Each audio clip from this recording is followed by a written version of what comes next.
तो जैसे कि हमने इसके पहले बायोटेक, इकोलॉजी और ह्यूमन फिजियोलॉजी इसका PYQ एनालिसिस कर लिया था। नेक्स्ट टॉपिक रह गया था ह्यूमन रिप्रोडक्शन। तो जो सिलेबस के पॉइंटर्स हैं उनके अकॉर्डिंग हम PYQ भी एनालिसिस कर रहे हैं। ठीक, तो देखते हैं जो रीसेंट का HPSC PGT एग्ज़ाम हुआ था 2023 का, उसमें टोटल 80 MCQs आते हैं, जिसमें से 9 थे डायरेक्ट ये 2 टॉपिक्स हैं, ह्यूमन रिप्रोडक्शन, रिप्रोडक्टिव हेल्थ। अभी इसको हम आगे सॉल्व करेंगे। जो HTET का एग्ज़ाम होता है PGT वाला, ये वहाँ पे अगर इतने सालों में देखें तो 2020 में 3 MCQs आए थे, 2021 में सिर्फ एक ही आया था और 2011 में एक ही आया था। तो बीच के जो एग्ज़ाम्स हुए थे वहाँ पे एक भी सिंगल क्वेश्चन नहीं आया था। ठीक, जो सिलेबस में पॉइंटर्स दिए हुए हैं वो ये है कि जो HTET का एग्ज़ाम है वहाँ PGT वाला, वहाँ पे चैप्टर्स के नाम लिख दिया बस, जैसे ह्यूमन रिप्रोडक्शन, रिप्रोडक्टिव हेल्थ। इसके बाद ज़्यादा डिटेल में नहीं दिया है। लेकिन जो HPSC वाला है उसमें बहुत सारे पॉइंटर्स दिए हैं, काफ़ी डिटेल में दिया। जैसे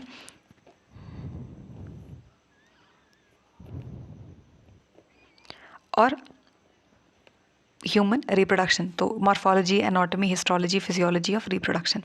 जो यहाँ पे एक एक वर्ड लिखा गया, कीवर्ड, वो सबका 40-50 के आसपास वर्ड्स का नोट्स आपके पास होना चाहिए, क्योंकि यहाँ से क्वेश्चंस बनाए गए हैं। जैसे जो NCERT में दिया है वहाँ से भी बनाए गए हैं, जो NCERT में नहीं दिया है वहाँ से भी क्वेश्चंस बनाए गए हैं।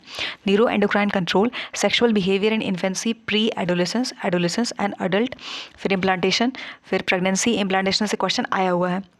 Pregnancy and parturition, memory gland से क्वेश्चन आया हुआ है। Infantile memory gland, puberty changes in memory gland, structure of adult memory gland. और एक चीज़ ध्यान देना आप, जैसे यहाँ पे अगर आप नोटिस करोगे तो मेमोरी ग्लैंड को 3 बार लिख दिया है।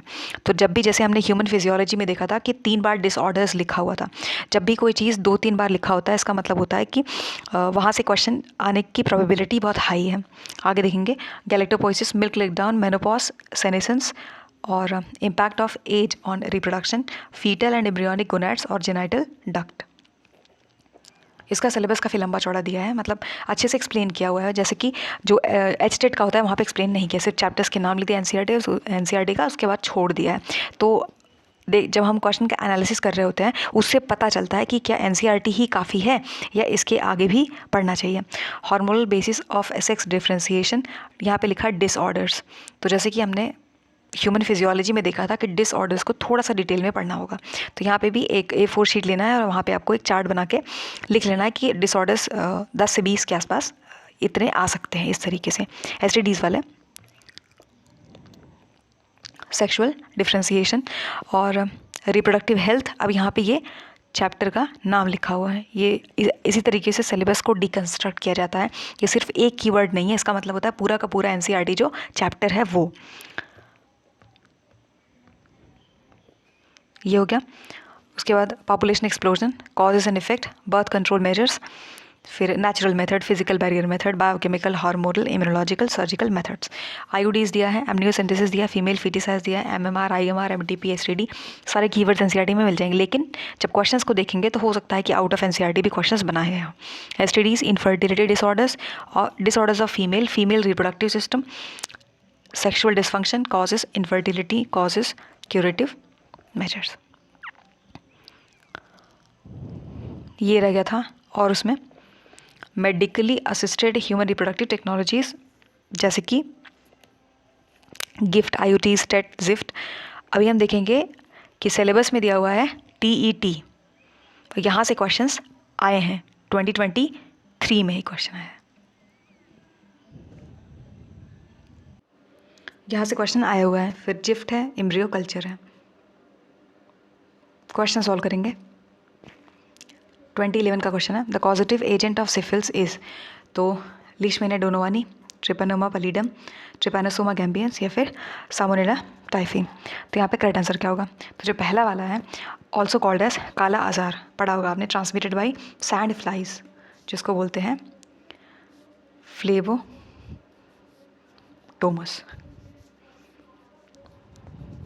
ठीक,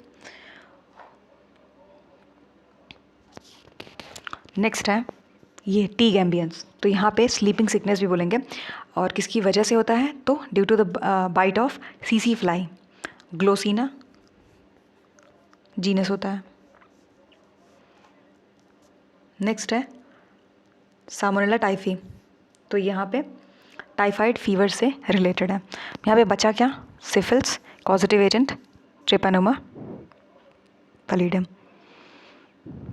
ये है, कई बार टेस्ट भी पूछ लेता है, जैसे ये है गोनोरिया, सिफिल्स के बीच में डिफरेंस क्या है। तो कॉजेटिव एजेंट देख लेंगे, ये सिफिल्स का टी पैलिडियम, और यहाँ पे निसीरिया गोनोरिया। टेस्ट यहाँ पे VDRL टेस्ट होता है और यहाँ पे PCR होता है। जब टेस्ट आप पढ़ोगे तो वहाँ पे देख लेना। Function of copper T is to inhibit, तो fertilisation, ovulation, implantation of blastocyst या फिर गैमेटोजेनेसिस। करेक्ट आंसर होगा fertilisation is the correct answer. NCERT में दिया हुआ है इम्प्लांटेशन का टॉपिक, हमने अभी देखा। ठीक, ये क्वेश्चन है 2020 का। क्वेश्चन बोल रहा है कि विच of the following about human sperm is correct. तो एक्रोसोम का कोई भी पर्टिकुलर फंक्शन नहीं होता है, तो करेक्ट पूछा है, तो ऐसा नहीं, इनका पर्टिकुलर फंक्शन होता है। नेक्स्ट है acrosome as a conical pointed structure, जो कि सिर्फ और सिर्फ पियर्सिंग और पेनिट्रेटिंग एग के लिए इस्तेमाल किया जाता है। तो जो एक्रोसोम के स्ट्रक्चर की बात करी जा रही है, ये पूरी तरह से सही नहीं है। Sperm lysin in the acrosome dissolve egg envelope facilitating the fertilization. सबसे ज़्यादा जो एक्यूरेट है वो यही सही है। यहाँ पे बोला है कि serve as a sensory structure leading the sperm towards ovum, ये भी इनकरेक्ट है। करेक्ट आंसर सी वाला होगा। जब एक्रोसोम पढ़ेंगे तो काफ़ी डिटेल में इसको देख लेंगे। नेक्स्ट क्वेश्चन है in human which of the following has 23 chromosomes. तो जो स्पर्मेटोगोनिया होता है यहाँ पे 2N होता है, सेकेंडरी oocyte जो होता है वहाँ पे सिर्फ N होता है, जाइगोट में 2N होता है, ओगोनिया में भी 2N होता है, यानी कि 46 46 46, एक ही बचा जहाँ पे 23 करेक्ट आंसर आएगा। तो एलिमिनेशन के थ्रू भी हम सेकंड वाला सही कर सकते थे। अगला क्वेश्चन है टेस्टोस्टेरोन के बारे में। ये कह रहा है कि testosterone is produced by acinar cells, Graafian follicle, Leydig cell या फिर हेपाटिक। तो जो एसिनर सेल्स होते हैं ये पाए जाते हैं पेंक्रियाज में, सिक्रीट करते हैं डाइजेस्टिव एंजाइम्स, नॉट टेस्टोस्टेरोन, तो ये इनकरेक्ट है। ग्राफियन फॉलिकल्स जो होते हैं वहाँ उनका काम होता है प्रोडक्शन में हेल्प करते हैं एस्ट्रोजन और प्रोजेस्टेरोन में, तो ये भी गया। और हेपाटिक सेल्स यानी कि लिवर सेल्स की बात हो रही है, फॉर मेटाबॉलिक फंक्शंस के लिए होते हैं, ना कि टेस्टोस्टेरोन। तो करेक्ट आंसर होगा लेडिक सेल, NCERT में दिया हुआ है, हमने इसके पहले इस क्वेश्चन को ह्यूमन फिजियोलॉजी में भी देखा था। ठीक, अगला क्वेश्चन है hormones produced by placenta in humans. तो HCG होता है, HPL होता है, एस्ट्रोजन और प्रोजेस्ट्रोजन भी होता है।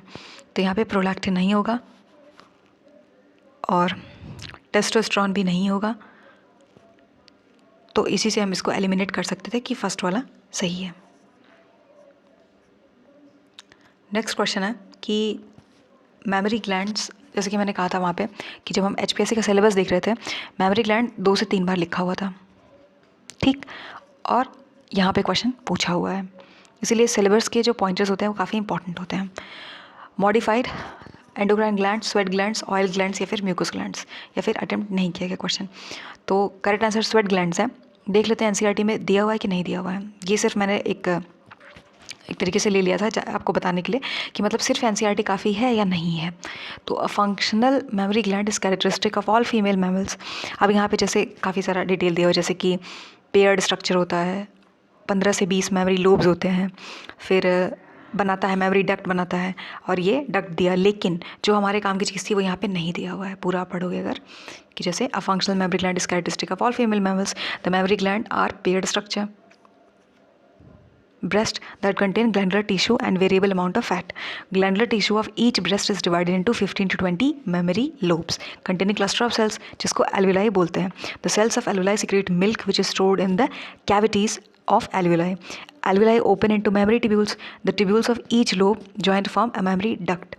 Several mammary ducts join to form a wider mammary ampulla which is connected to the lactiferous duct through which milk is sucked out. लेकिन यहाँ पे NCERT में अगर हम देखते हैं तो जो हमारा क्वेश्चन है कि क्या ये glands modified form of dash dash glands होते हैं, तो यहाँ पे इनफ डेटा हमारे पास नहीं है, ना ही इन्फॉर्मेशन है। फिर हम किसी भी एक स्टैंडर्ड बुक देखेंगे तो वहाँ पे हमको मिलेगा, जैसे ये टॉपिक था ब्रेस्ट, उसमें दिया हुआ था कि the breast contain fatty and connective tissue and mammary glands. The latter are compound ये ciliary gland are modified sweat glands. ये देखिए यहाँ पे स्वेट ग्लैंड दिया हुआ मॉडिफाइड, तो ये एनसीईआरटी में इनफ नहीं था। अब क्वेश्चन देखेंगे तो यहाँ पे क्या लिखा हुआ है कि दे आर मॉडिफाइड, एंडोक्राइन नहीं, ऑयल नहीं, म्यूकस नहीं, नहीं स्वेट ग्लैंड्स। ठीक, इसलिए जो लोग HPSC के लिए पढ़ाई कर रहे हैं सिर्फ एनसीईआरटी रिप्रोडक्शन वाला काफ़ी नहीं है। अभी और देख लेंगे क्यों काफ़ी नहीं है। जैसे कि in medically assisted reproduction which of the following techniques transfer embryo at more advanced stage. तो गिफ्ट, जिफ्ट, टेट या प्रोस्ट। तो टेट जैसे कि आपने अभी ऊपर देखा था कि सिलेबस का पार्ट है HPSC के, तो वहीं से क्वेश्चन पूछा है।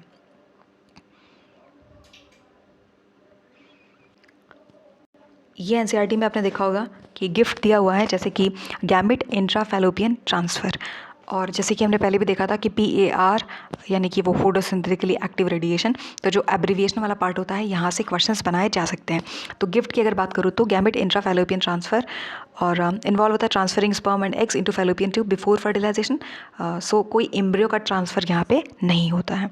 जिफ्ट की अगर बात करी जाए तो जाइगोट इंट्राफैलोपियन ट्रांसफ़र, और ये यहाँ पे बोलेंगे कि फर्टिलाइज जाइगोट जो ट्रांसफ़र होता है इनटू फैलोपियन ट्यूब, लेकिन ये उतना एडवांस्ड स्टेज में एम्ब्रियोटाइप नहीं, मतलब इसको बोलेंगे कि एडवांस स्टेज। ये जो क्वेश्चन लिखा हुआ हमारा कि following technique transfer embryo at more advance stage के नहीं करता है। अगला है कि टेट, तो इसका फुल फॉर्म आप कॉपी में नोट कर सकते हो, tubal embryo transfer. Tubal embryo transfer पूछ सकते हैं फुल फॉर्म, और ये आपके सिलेबस का पार्ट है। और यहाँ पे बात करूँ तो blastocyst stage at more advanced stage of the development embryo is transferred into fallopian tube. तो लेटर देन जो जाइगोट स्टेज होता है यूज होता है जिफ्ट में, और ये इतना डिटेल में एनसीईआरटी में नहीं दिया हुआ है। और एक यहाँ पे रह गया चौथा, वो है प्रोस्ट। ये क्या है? ये है pro nuclear stage tubal transfer.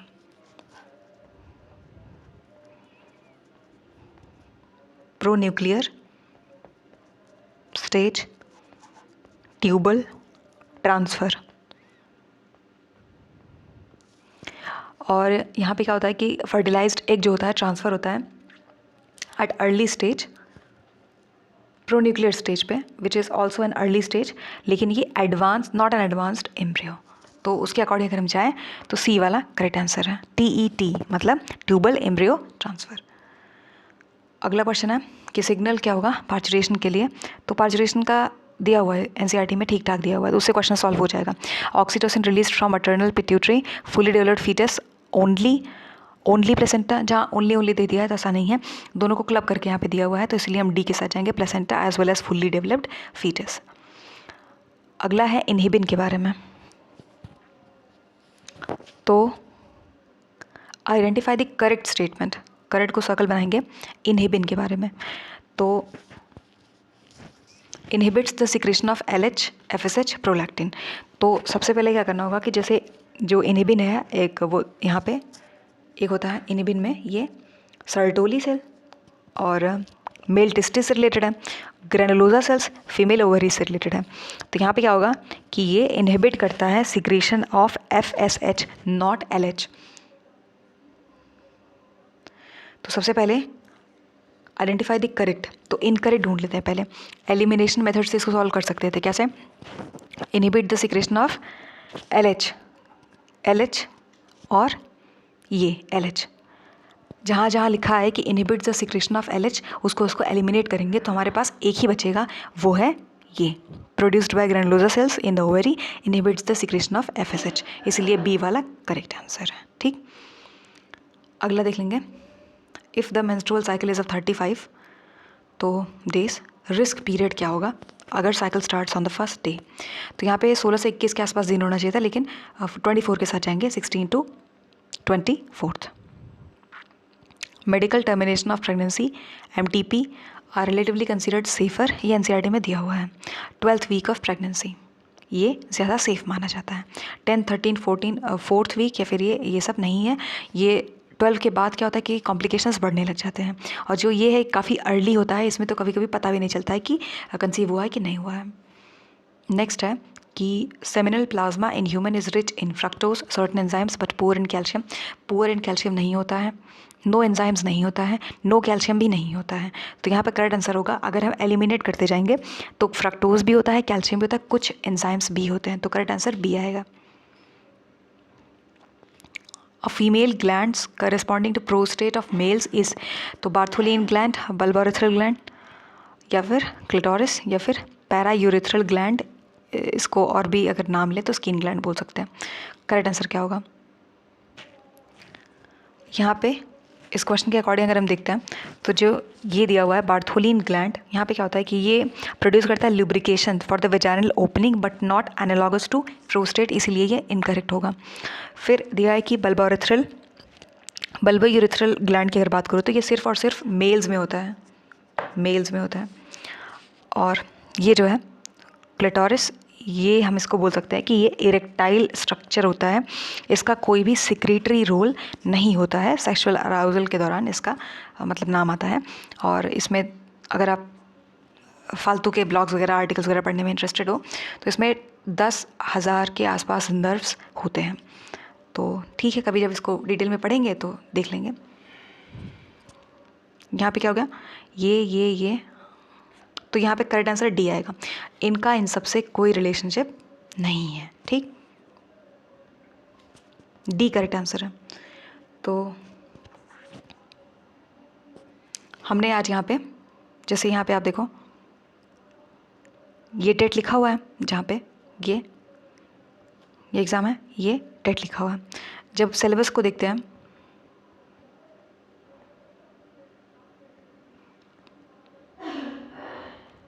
कहाँ गया टेट, ये HPSC के सिलेबस का पॉइंटर है और यहाँ पे TET लिखा हुआ है। ठीक, तो इससे और आगे एक्स्ट्रा आपने देखा कि ऑप्शंस में प्रोस्ट लिखा हुआ था। इसका मतलब होता है कि जब आप पढ़ाई कर रहे हो और ह्यूमन रिप्रोडक्टिव टेक्नोलॉजीज़ के बारे में पढ़ाई कर रहे हो, थोड़ा सा मतलब एक्स्ट्रा किसी अच्छे रेफरेंस बुक से, कुछ अलग अलग जगह से आपको सप्लीमेंट करना होगा, एक जगह क्लब करके फिर आपको नोट्स बनाने होंगे। सिर्फ एक बुक से काम नहीं चलेगा, सिर्फ NCERT से काम नहीं चलेगा। किसमें? इसमें HPSC में। और अगर HTET की बात करूँ, जैसे आप देखो ये और ये क्वेश्चन, ये क्वेश्चन, ये क्वेश्चन, ये क्वेश्चन, तो अगर आप नोटिस करोगे जो HTET का है वो NCERT से ही क्वेश्चन बनाया गया है, NCERT के बाहर नहीं गए हैं। लेकिन जो HPSC है वो NCERT के बाहर गया है। ठीक, तो इससे आपको एक रफ आइडिया मिल गया कि ये सिर्फ NCERT काफ़ी है या नहीं है। ठीक, अगर इस लेक्चर का आपको PDF चाहिए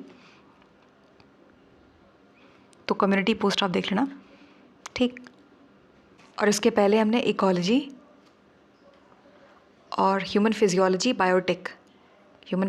और बायोटिक, ये 3 का सिलेबस के पॉइंटर वाइज और PYQ वाइज एनालिसिस किया हुआ है।